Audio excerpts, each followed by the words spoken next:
Bonsoir à toutes et à tous. Merci de nous retrouver sur Roi TV dans Burkina Libre. Ce soir, nous parlons de la lutte contre la corruption au Burkina Faso. Ce 23 juin, l'autorité supérieure de contrôle d'État et de lutte contre la corruption ASELC a remis au capitaine Ibrahim Traoré son rapport 2023, un document de 3 tomes qui révèle un préjudice de plus de 33 milliards de francs CFA évaporés au détriment de l'État entre pratiques frauduleuses, irrégularités et mauvaise gestion.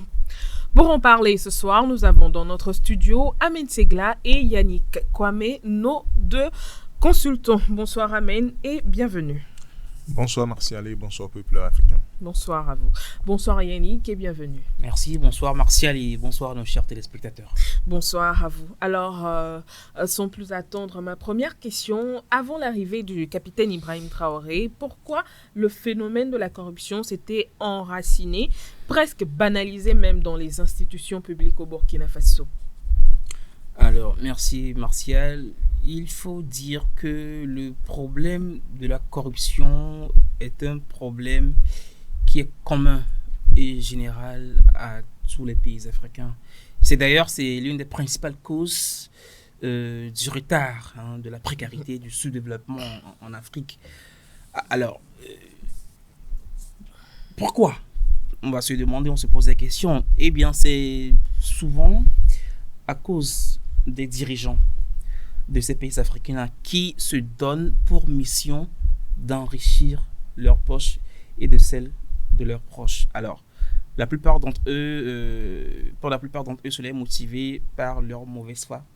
Et leur mauvaise foi, leur malhonnêteté. Et pour d'autres, c'est à cause des forces, des puissances impérialistes qui les ont placés là à la tête de leur nation. Et quand nous prenons le cas du Burkina Faso, eh bien, avec l'ancien président Blaise Compaoré, c'est exactement le cas pour lui parce que, on se souvient, le capitaine Thomas Sankara, quand ils étaient aux affaires, s'est donné pour mission de faire du Burkina Faso un pays vraiment développé, un pays émergent, un pays où coule le lait et le miel. Mais ces puissances occidentales l'ont éjecté et ont mis à leur place Blaise Compaoré. Et des exemples comme ça, il y en a dans beaucoup de pays africains où les puissances impérialistes sont là, ils placent leurs pions et ils téléguident et ces pions qui sont ces présidents-là par rapport à la gestion de leur pays. Et Blaise Compaoré a tout fait pour mettre le Burkina Faso dans une précarité absolue. Et d'ailleurs, ces puissances impérialistes font tout pour que les dirigeants qu'ils mettent en place pillent le pays de sorte que eux, ils s'enrichissent sur le dos des populations. Et c'est ce qui s'est passé. Et quand on prenait le Burkina Faso sous Blaise Compaoré de 1987 à 2014, eh bien c'est la misère totale. Le problème de la mauvaise gouvernance est l'une des raisons pour lesquelles la corruption est devenue par le temps un problème vraiment crucial. La corruption était devenue un phénomène systémique, c'est-à-dire on la retrouve à tous les niveaux de l'État. Alors, qu'est-ce que la mauvaise gouvernance engendre? Eh bien, quand le pays est mal gouverné, eh bien, c'est la pauvreté qui sévit. Ce sont les inégalités sociales qu'on rencontre dans ces pays-là. Alors, si les populations sont pauvres, comment voulez-vous qu'ils ne tombent pas dans le problème, dans la spirale de la corruption? Parce que quand vous prenez un fonctionnaire qui est déjà mal payé, un fonctionnaire avec des arriérés, des impayés, qu'un citoyen approche, lui propose 50 000, 100 000, 150 000, 200 000 pour des faveurs, pour que son dossier puisse être plus rapidement traité plus que d'autres. Ben, il va prendre ces 100 000 francs, il va prendre ces 200 000 francs là. Et c'est comme ça, c'est à tous les niveaux. Et la corruption, elle est déjà au niveau le plus haut, c'est-à-dire ça concerne les hauts gradés par exemple, les ministres, les DG, au haut niveau de l'État. Et également, à plus petite échelle, c'est-à-dire celles qui concerne les citoyens lambda dans leur interaction avec les administrations et les services publics. Donc aujourd'hui, on peut dire que le problème de la corruption qui est devenu systémique est dû à cette mauvaise gouvernance-là de la part de l'ancien président Blaise Compaoré. Et quand vous prenez par exemple cette instance, cette organisation, l'ASC, l'ASCELC, l'Autorité supérieure de contrôle d'État et de lutte contre la corruption, eh bien, elle n'était pas ce qu'elle est aujourd'hui. Et c'est une organisation, comment qualifier ça? C'est une institution, voilà. C'est une institution qui a été créée en 2007 du nom de Autorité supérieure de contrôle d'État tout court, ASCE, tout simplement. Il n'y avait pas de volet lutte contre la corruption. C'était à l'époque de Blaise Compaoré. Et cette institution ne faisait absolument rien. Elle ne faisait pas des efforts pour lutter contre la corruption. Et tout était géré de façon opaque, non transparente. Et bien, cela témoigne bien le fait que ce président a géré le pays de façon chaotique. Donc, il a fallu qu'il passe en 2014 pour que l'autorité supérieure de contrôle d'État puisse être transformée en autorité supérieure de contrôle d'État et de lutte contre la corruption. Donc, c'est-à-dire que c'est après son départ que l'accent est vraiment mis sur la lutte contre la corruption. Vous voyez un peu. Et là aussi, quand elle a été créée quand elle a été rénovée en 2015 sous la direction du président de la transition Michel Kafando, et avec le temps le président soi-disant démocratiquement élu Roch-Marc Christian Kaboré, eh bien cette institution présentait également des limites parce que les présidents d'alors n'avaient pas vraiment les coups de France pour gouverner le pays, pour lutter efficacement contre la corruption. Donc, il a fallu que le capitaine Ibrahim Traoré prenne le pouvoir pour que cette institution puisse véritablement effectuer ce pourquoi elle a été créée. Et voilà, les résultats, ils sont palpables. Et voilà, le travail reste encore à faire, mais il faut déjà saluer les résultats qui sont engrangés. D'accord. Alors, Ahmed Segla, avant l'arrivée du capitaine Ibrahim Traoré à la tête du Burkina Faso, le phénomène de la corruption était vraiment enraciné dans les institutions publiques. Qu'est-ce qui était vraiment à la base de ce problème-là? Alors, quand on parle de corruption en Afrique, on ne peut pas dire que le Burkina Faso est la tête de liste. Parce que ce qui se passe aujourd'hui au Burkina Faso est identique dans les autres pays. Alors, quand un président est malvenu, avec des gens peu recommandables dans son entourage, on ne peut qu'assister à ce genre de situation. D'abord, un président qui est malvenu, c'est-à-dire pas des élections frauduleuses, parce qu'une élection ne peut pas être volée par une seule personne. C'est toute une équipe. Et cette équipe de corrupteurs-là, quand il vient, chacun veut avoir sa part de gâteau. Sa part de gâteau. Et c'est dans ça, quand il y a corruption, celui qui est à la tête ne peut jamais dire quelque chose. Ne peut rien dire, en fait. Je ne sais pas si vous voyez. Ne peut rien dire. Et c'est comme ça, la corruption devient le sport favori de tout le monde et tout le monde s'y donne à cœur joie. C'est ça.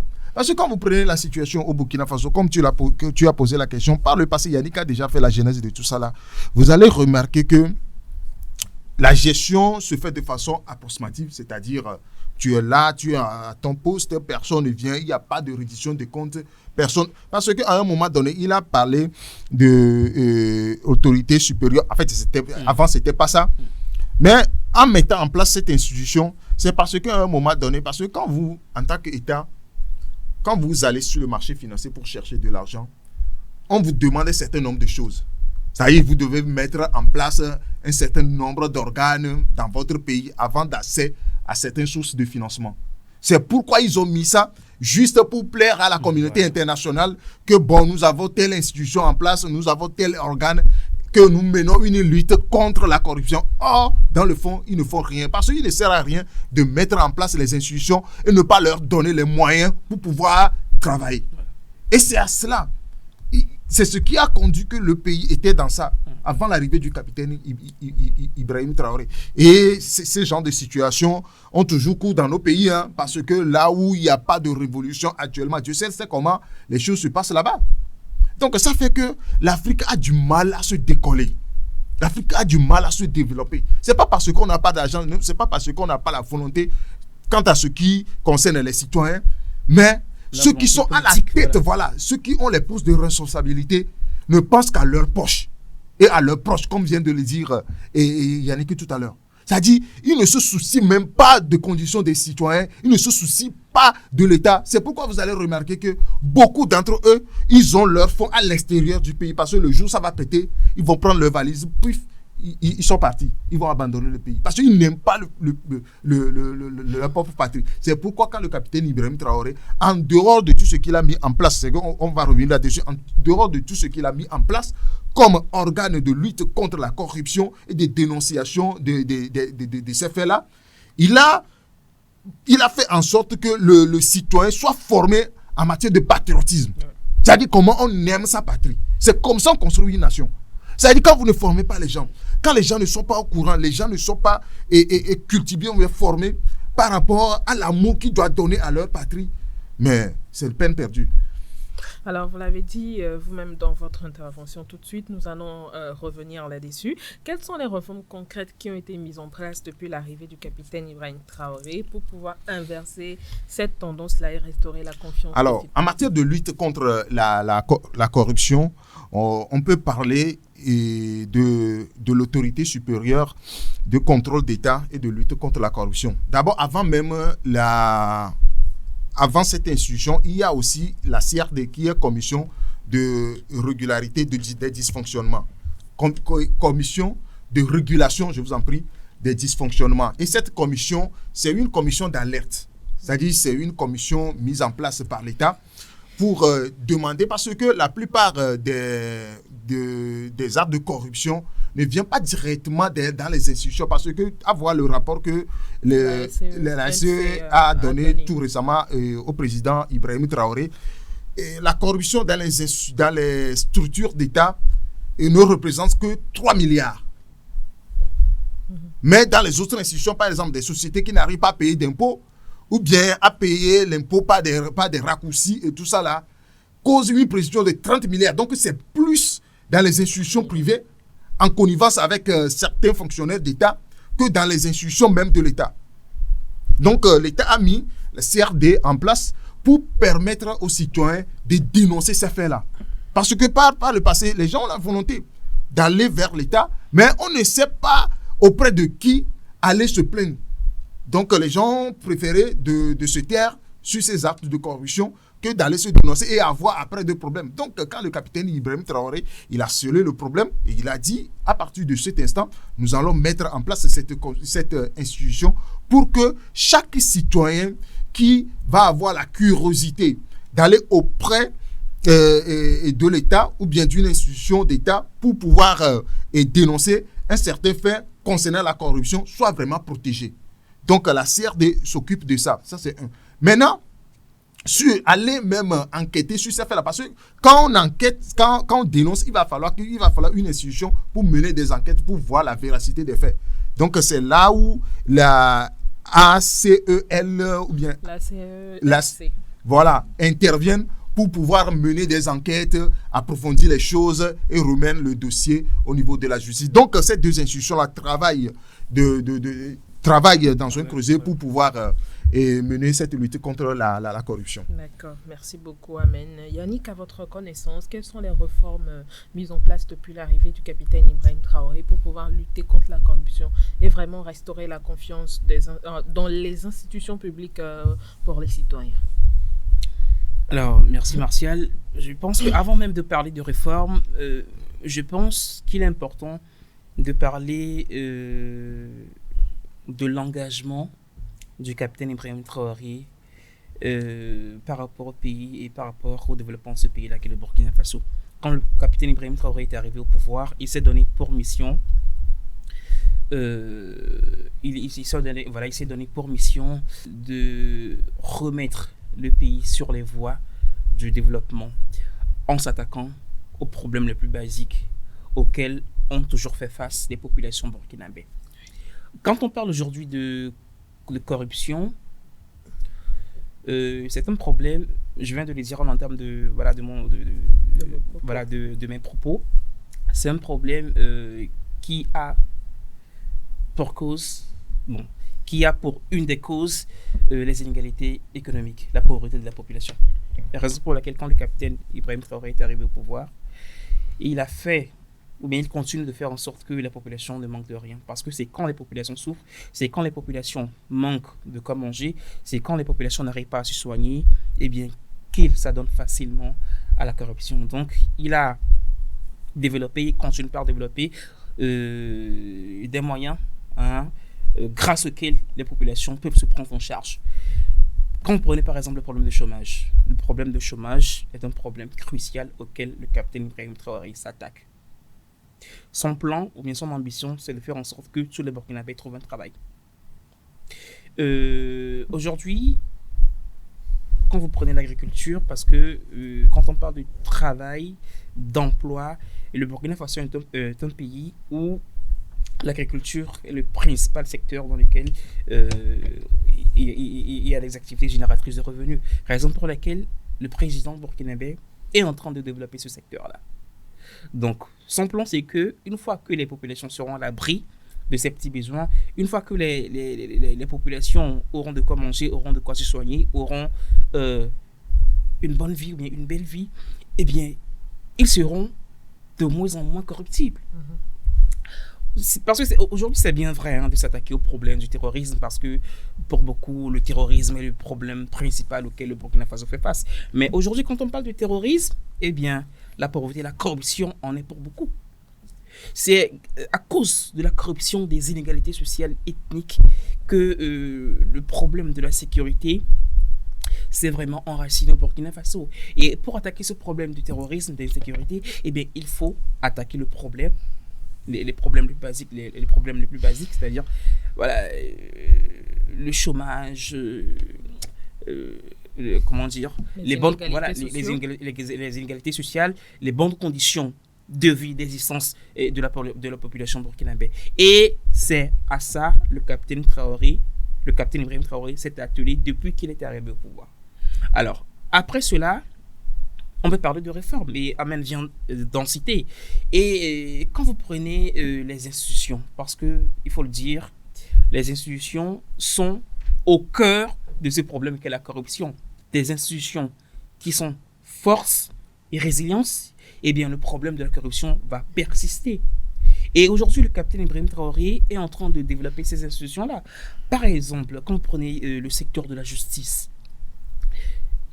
burkinabé est en train d'être réformée complètement. Mais ce qui n'était pas le cas avant. Quand vous prenez le secteur de la fiscalité, des taxes et tout, eh bien, c'est un secteur complètement assaini. Le Burkina Faso a enregistré une croissance de 1,5% au titre de l'année 2024. Et selon les mots du gouvernement burkinabé, eh bien, le secteur, en dehors du secteur de l'agriculture qui a été modernisé, eh bien, le secteur des tasses en apporte beaucoup, parce que grâce à ces réformes qui ont été mises en place, eh bien, le secteur, ou bien les administrations fiscales, eh bien, ils ont enregistré beaucoup de paiements d'impôts, ce qui n'était pas le cas avant, à cause de la gestion opaque de ces institutions-là. Donc aujourd'hui, le capitaine Ibrahim Traoré s'est donné pour cheval de bataille la bonne gouvernance, la mise en place d'une bonne gouvernance, d'un système de bonne gouvernance, et la prise en charge des besoins élémentaires des populations, bien des peuples burkinabés. Donc, ces deux facteurs combinés feront que la lutte contre la corruption au Burkina Faso, eh bien, c'est une lutte qui est vraiment en train de gagner du chemin et qui est en train d'enregistrer des résultats satisfaisants. Alors, oui, allez-y. Alors, pour ajouter à ce que Yannick vient de le dire, en matière de lutte contre la corruption, si vous avez fait de l'impunité votre art de gouvernance, ça aussi, ça contribue. Parce que dans les secteurs où il y a des scandales financiers, vous allez voir les personnes impliquées se pavanent comme si de rien n'était. Et puis, à la limite, ils narguent tout le monde. Si vous avez quelque chose, venez me le faire. S'il y a des pratiques comme ça dans un pays, vous allez voir que vous ne serez jamais à l'abri de la corruption. C'est-à-dire, quand il y a l'impunité, peu importe la personne, s'il est même le frère du chef de l'État ou bien c'est un frère jumeau du chef de l'État, il doit répondre de ses actes en ce qui concerne la corruption. Mais dans la plupart de nos pays en Afrique, vous allez voir qu'il suffit que la personne a salué une fois dans sa vie le chef de l'État et qu'il a cette photo dans son bureau, personne ne peut le dénoncer. Même si on vient avec un dossier comme ça, toi-même en tant que juge, tu refuses de traiter ce dossier-là. C'est parce que tu as peur. Vous voyez? C'est ce qui a fait que la corruption a pris racine dans beaucoup de nos pays. Surtout au niveau de la justice, on n'en parle pas. Toi, en tant que simple citoyen, si tu amènes un dossier que le dossier implique, parce qu'il a parlé, Yannick a parlé tout à l'heure des dossiers terriens, vous allez voir qu'il suffit d'être en conflit avec quelqu'un de haut placé en matière de foncier. Vous allez voir au niveau de la justice, lorsque on dit que bon, tu es en affaire avec telle personne, on dit non, ben, que ce dossier, on ne peut pas traiter ça ici. Donc, on abandonne ce dossier. Et toi, en tant que citoyen simple, tu es lésé. Tout ça là doit s'arrêter. Si on n'arrive pas à mettre fin à ce genre de pratiques, vous allez voir que la corruption ne s'arrêtera pas dans nos pays. Merci beaucoup. Parlons d'arrêter ces pratiques-là. Quand le capitaine Ibrahim Traoré est arrivé au pouvoir, il a mis l'accent sur la discipline, le patriotisme, comme vous avez mentionné dans votre intervention tout à l'heure, et de l'engagement au service du peuple. Est-ce que cette vision permet enfin de pouvoir lutter contre la corruption et d'avancer sainement dans les institutions publiques? Je dis toujours que le président Ibrahim Traoré est un visionnaire. Ou bien c'est quelqu'un, avant de venir au pouvoir, il sait ce pourquoi il veut prendre le pouvoir et ce qu'il va réaliser en matière de transformation structurelle même de son pays. Parce que dans la plupart de nos pays, les gens pensaient que quand te donne un poste de responsabilité, c'est comme tu deviens le chef de tout le monde. Or, tu es là pour servir la nation. C'est ce qu'on n'arrive pas à cerner. Quand on te donne un poste de responsabilité, tu es là pour servir la nation. Et quelqu'un qui sert doit rendre compte. À qui de droit? Mais on a vu dans nos pays, les gens se disent même que... la plupart de nos pays, vous allez voir qu'un ministre au poste, on lui demande de venir au niveau de l'Assemblée pour parler d'un tel projet. Il dit qu'il n'a de compte à rendre aux députés, que c'est le chef de l'État qui l'a nommé, qui l'a appelé aux affaires. Donc, s'il y a compte à rendre à quelqu'un, c'est au chef de l'État. Vous voyez des choses comme ça? Comment est-ce qu'un pays, en tant que ministre, tu dois aller... Combien de fois les ministres burkinabés sous l'égide du capitaine Ibrahim Traoré et ne sont pas passés à l'Assemblée pour dire, pour donner... pour rendre des comptes. Même à la fin de chaque année, il y a un cahier de charges que tout le monde doit remplir et c'est noté. On avait vu, chaque ministre en a fait. C'est comme ça qu'on gouverne un pays. Donc, au niveau de chaque département ministériel, on sait ce que vous faites. Mais quand il n'y a pas ça, vous allez remarquer que le pays va se mettre sous pilotage automatique. C'est-à-dire, on sait qu'il y a quelqu'un devant, mais on ne sait pas qui. C'est-à-dire, le pays se conduit lui-même. Et puis, bon, on ne sait rien, quoi. Parce qu'il n'y a personne à qui on va demander compte. Quand le pays est en pilotage automatique, c'est comme ça, quoi. Donc, il va falloir avoir le capitaine Ibrahim Traoré, tout ce qu'il a appelé, on a vu, lorsqu'il est venu, il a changé un premier ministre déjà. Ça veut dire qu'il y a quelque chose qui n'a pas marché et puis il voulait améliorer. C'est comme ça on conduit un pays. Et là, tu as parlé du patriotisme. Quand les gens sont appelés, c'est-à-dire, vous devez oublier ce que vous-même vous avez et mettre le pays en avant. C'est ça le patriotisme. Tu dois tout faire pour ton pays. Le pays d'abord. Avoir la situation. Aujourd'hui, le Burkina Faso devient une référence en Afrique de l'Ouest, pour ne pas dire dans toute l'Afrique, parce que le capitaine Ibrahim Traoré arrive à imprimer une vision qui est différente de celle qu'on nous a présentée en matière de gouvernance en Afrique. Et aujourd'hui, c'est en train de prendre parce que avant qu'il n'arrive au pouvoir, à voir tout ce que les impérialistes ont prédit sur son gouvernement, que bon, ça ne va pas tenir 6 mois, que non, c'est un amateur, il ne connaît rien en matière de gouvernance et tout ça là. Mais aujourd'hui, nous sommes tous, c'est-à-dire, nous aimons tout ce qu'il est en train de faire. Et ça, c'est le patriotisme. C'est-à-dire, quand tu aimes ta patrie, tu peux tout faire pour elle. Et tout en ce qui concerne la corruption, vous allez voir que vous serez à l'abri de tout ça là. Merci. Yannick, aujourd'hui, le capitaine Ibrahim Traoré, son mot d'ordre, c'est la discipline, le patriotisme et l'engagement au service du peuple. Est-ce que ces mots d'ordre-là vont pouvoir aider à avancer, pouvoir lutter efficacement contre la corruption dans le pays? Oui, tout à fait. Tout à fait, parce que la volonté politique du capitaine Ibrahim Traoré et de ses collaborateurs seule ne suffit pas. La population a également sa partition à jouer, et c'est là où les valeurs comme le patriotisme et l'engagement social au service du pays sont vraiment importants, sont vraiment cruciaux pour que le phénomène de la corruption puisse cesser. Aujourd'hui, le capitaine Ibrahim Traoré a mis en place une brigade. Je ne sais pas si c'est déjà mis en place, mais c'est en projet en fait. Le projet était lancé l'autre fois. Qu'une brigade sera mise en place pour conduire, pour encadrer les citoyens par rapport à ces valeurs qui sont le patriotisme, le civisme, le respect de la patrie, etc., etc. Parce que c'est très important de cultiver ces valeurs-là si on veut que nos pays africains de façon générale avancent, parce que tu ne peux pas tu ne peux pas prétendre vouloir que ton pays avance, eh bien, si tu piétines les valeurs de ce pays-là, les valeurs que ce pays incarne là. Par exemple, un fonctionnaire qui va au boulot, qui va en retard au boulot, eh bien, comment est-ce qu'il veut que le pays avance? C'est impossible. Un étudiant qui sèche les cours, un élève qui sèche les cours, ben, qu'est-ce qu'il peut apprendre? Comment veut-il que son pays avance s'il sèche les cours? Donc, il est important de cultiver ces valeurs-là si on veut que nos pays africains de façon générale avancent. Si tu es vraiment patriote, tu ne peux pas, par exemple, au boulot, dans l'administration, bien dans la fonction publique, voir ton collègue recevoir des pots de vin et toi, tu te tais bonnement sous prétexte que tu es un bon ami, ou bien sous prétexte que tu ne veux pas qu'on le vire de son poste. C'est mauvais. Et quand vous voyez le rapport présenté par M. Lassana Compaoré au président de la République burkinabé l'autre fois par rapport à la lutte contre la corruption, c'est le dirigeant, le président de l'ASCELC, Lassana Compaoré.